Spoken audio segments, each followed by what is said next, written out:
In today's video, we're going to deal with Anton Chekhov's The Malefactor. Anton Chekhov's works are especially popular because it deals with the social issues, and he has a way of posing a question to his readers. According to him, the aim of a writer should be to put up a question, not to put up a solution. In his story, The Malefactor, what kind of question does he pose? Let's continue to find out. The title, Malefactor, means a wrongdoer or a criminal. The first paragraph is important because it gives us the description of Denis Grigoryev, who is the malefactor. A very tiny little peasant stood before the examining magistrate, that is a judge. He wore a striped shirt and a patched trousers. He had a shaggy beard and a pock-marked face. He had this forbidding expression. His mane, that means his hair and his unkempt hair, untidy hair, made him look like a spider.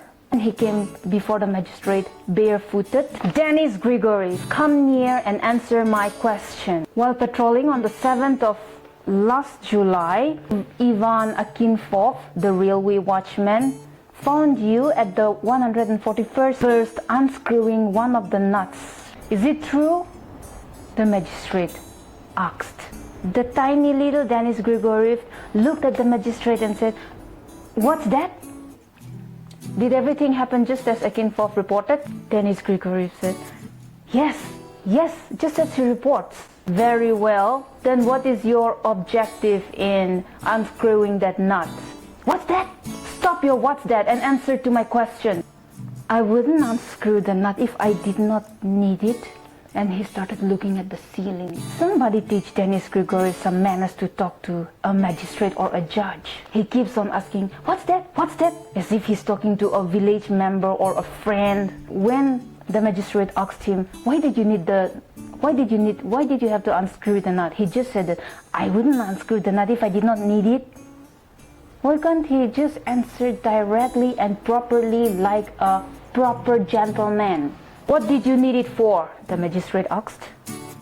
Denis replied, "What for? What do you mean, what for? We make sinkers out of it?" The magistrate was surprised at the word "we," so he asked, "We? Who do you mean by we?" "We, the people, the peasants of Klimov." The magistrate got irritated, so he said, "Look here, man, don't act like a stupid person and don't lie to me about sinkers. I never lied in my life. How can one possibly fish without a sinker? If you bait it with a small fish, that is a shiner or a roach, you think it will sink to the bottom of the river? Huh? No. Fish, pike, eels, these big fishes, they only take the bait that reaches the ground of the river. A floating bait will be only taken by garfish, and by the way, garfish is not available in our river, so possibly you can't fish without a sinker." You don't talk to the higher authority like he was your friend, or you don't talk rubbish. You have to get straight to the point and answer particular questions and with respect. But our Denis Grigoryev had no sense of civilization.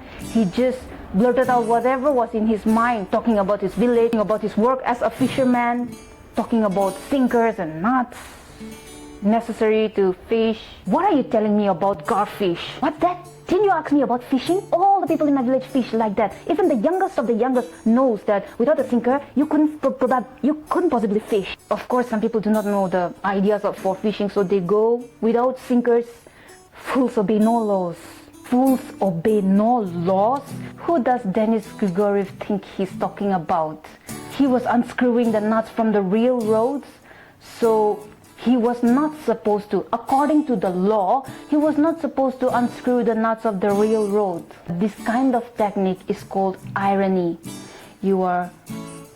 Denis Grigoryev is saying that fools obey no laws, but he does not know that he is talking about himself, that he is a fool and he's not obeying the law. He is a lawbreaker. Remember that point? The magistrate said, "So you say you unscrewed the nut to use as weight?" What else should I unscrew the nut for? To play knuckle bones? Knuckle bones means 5 stones. The five stone games that we play. Somebody teach Denis Grigoryev how to talk to an officer. So the judge tried to serve an alternate solution, but to make weights you could search for lead or nails or something else. Why nuts from the railroad? Denis Grigoryev replied, lead does not grow on every bush. It has to be bought. And a nail wouldn't do it. There is no other option as good as a nut. It is heavy, it has a hole. The magistrate could not believe that someone as foolish as Denis Grigoryev existed in this world. Don't you know, you donkey, that because of you unscrewing the nuts you could cause an accident and kill so many people? God forbid! Do you think we are that wicked heathen? Praise be to God, kind master. Not only have we never killed anyone, we have never even thought about killing someone. Holy Mother, preserve us and have mercy upon us. For Denis, he feels like it is so stupid of the magistrate to think that he was trying to kill someone. Denis smirked at the magistrate. He shouldn't be mocking at the magistrate. He could land up into a big trouble. But who will teach Denis some manners? For how many years we villagers have been unscrewing nuts from that railroad, and not a single accident. If I carried away the railroad, or if I even put a log over the railroad, yes, maybe accidents could occur. But unscrewing one small nut, whew. But you understand that the nuts fasten the rail to the ties, right? You understand that? Yes, of course. Of course I understand. That's why we do it very carefully. We don't take out all the nuts. We only take out some. Denis yawned in front of the magistrate. You do not yawn in front of an officer like that. In fact, in a serious situation like that, he should not be yawning in front of the magistrate. Somebody needs to teach him something. The magistrate continued saying that a train ran off the track last year, not so far away from here. Now I understand why that happened. That tiny, little, uncivilized, uneducated peasant, Denis Grigoryev, again started to say, yes, of course, you are educated, you are learned, you should be knowing why those things happened and why it did not happen. But that watchman, the watchman who brought me here, he does not know anything. He is a peasant. He only has the mindset of a peasant. This is another irony, because Denis Grigoryev is scoffing at the railway watchman Ivan Akinfoff, saying that he's a peasant and he has the mentality of a peasant, not knowing that it is he himself who is a peasant and has the foolish mentality of a peasant who does not know what he is doing. So this is another irony. The magistrate tried to ignore these nonsense talks and then tried to continue with his own work, saying that another one was found in your house. Do you mean the nut that I kept near the red chest? I don't know where that nut was found. Just tell me, where did you unscrew it? I didn't unscrew that nut. It was given to me by Ignashka, the son of the one-eyed Simon. And there is another nut near the sleigh, which Mitrofan and me, we went out and we unscrewed together. Who is this Mitrofan again? Mitrofan Petrov, the very famous person who makes fishing nets. Because he makes nets, he needs lots and lots of those nuts. In fact, he needs 12 of those small nuts to make one single net. You know, the gentlemen come and buy nets from him. By now, the magistrate was totally irritated. He thought that as a criminal, Denis Grigoryev was probably lying and trying to act like a fool so that he will not be imprisoned or punished. So he continues reading the code of conduct. Under Article 1081 of the code, whoever intentionally commits an act of injury to a railroad whereby an accident might result to the trains, and who knows that such an accident might result, do you hear that? Who knows, shall be severely punished. You knew that if you unscrew the nuts, you might cause an accident and you might cause damage to the railway. Your punishment is exile and hard labor.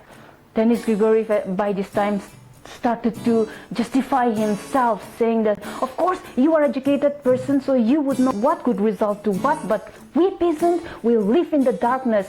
We couldn't possibly know that unscrewing those nuts would cause accidents or end lives. Oh, you knew it perfectly well and now you are pretending to be a fool? The magistrate does not believe him. Why should I lie? Ask anybody in the village. We need sinkers to fish. We need those nuts for fishing. Without sinkers, we will not be able to catch big fishes, only roaches and gudgeons.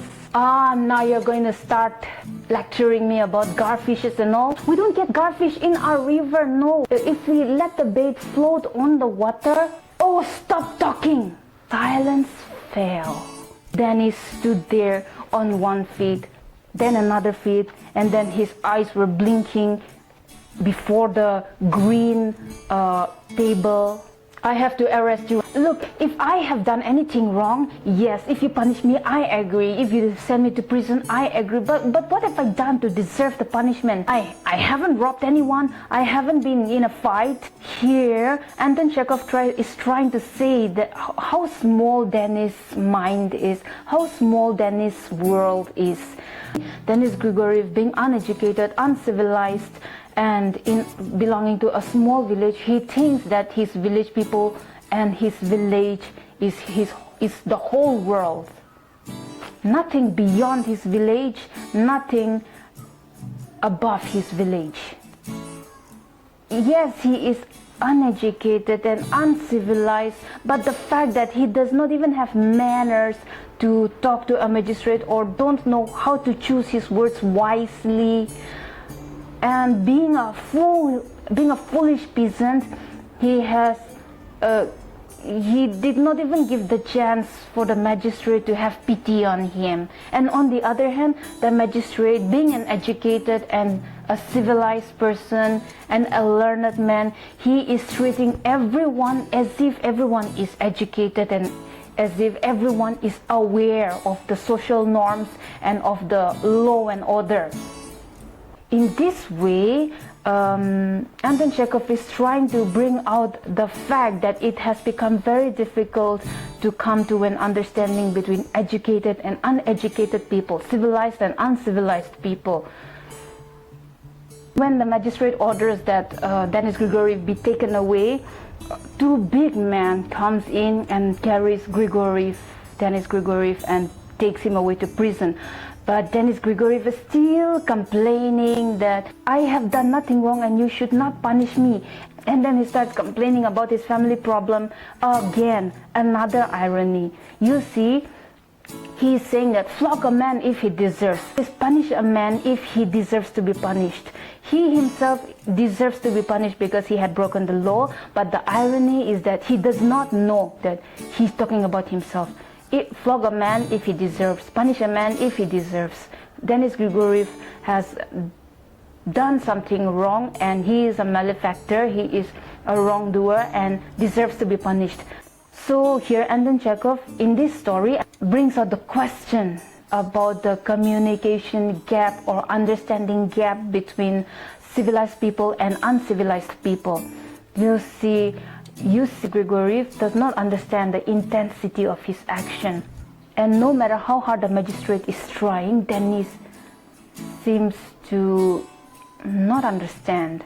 And Denis, on his part, he is trying to explain the fact that justify his actions, but the magistrate does not understand why Denis thinks that he is innocent. So the magistrate does not understand the malefactor, and the malefactor, Denis Grigoryev, does not understand the magistrate's point of view. Anton Chekhov, in this way, in his short story, tries to bring out the question of social difference and the misunderstanding between the civilized and uncivilized, which threatens the very lives of a peasant or an underprivileged.